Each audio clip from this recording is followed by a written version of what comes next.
In the days when God used judges to lead Israel, a food shortage was widespread across the land. There was hardly any food to eat, nor water to drink. People were starving, and many families decided to move away in hope of a better life.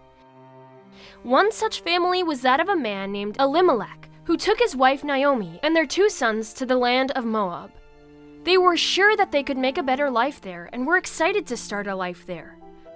Sadly, though, soon after they arrived in Moab, Elimelech died. His 2 sons took Moabite wives named Ruth and Orpah, and they lived in Moab for 10 years. Disaster struck the family again when both of Naomi's sons died.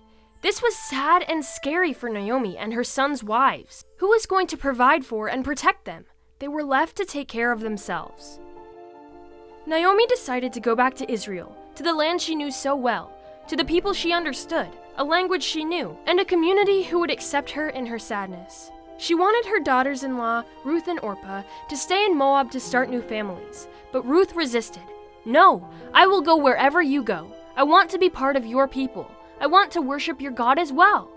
So Ruth and Naomi began their journey to the land of Israel. After a long journey, they arrived in Naomi's hometown, Bethlehem. The entire town came out to welcome her back. They were so surprised to see Naomi after more than 10 years. They were also surprised at how old and sad she seemed. "Naomi, is that you?" they asked her with excitement. Naomi did not share their excitement. "Call me bitter, not Naomi. I have had a bitter experience," she said. Naomi and Ruth had arrived at harvest time, and the people were busy gathering grain. Naomi and Ruth had no sons, husbands, or wealth. They really needed food. Naomi was too old to gather grain, so Ruth happily went out to see what she could find.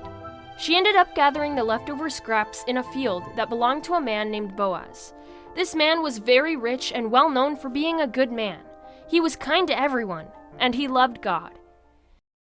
As Ruth gathered grain, everyone seemed to notice her. After all, she was from a different culture. She had different clothes and a different language.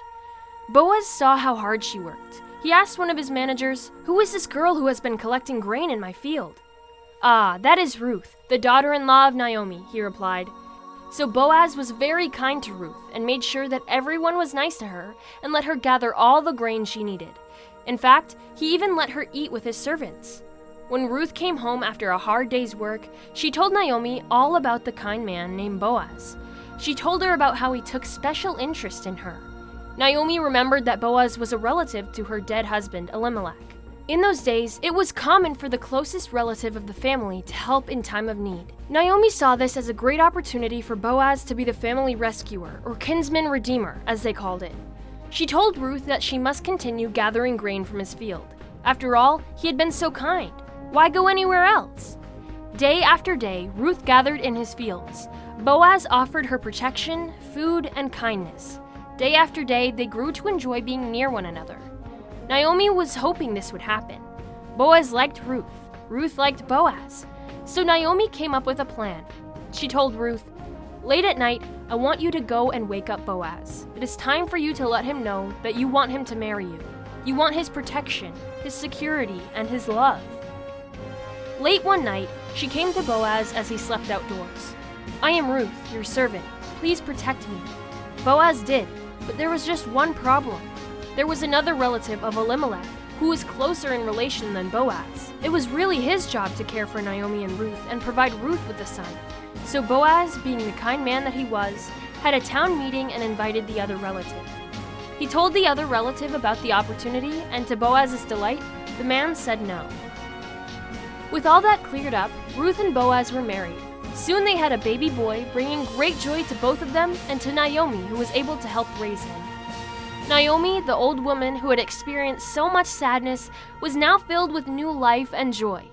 This son would not only become the grandfather of Israel's great King David, but Jesus would come from this family too.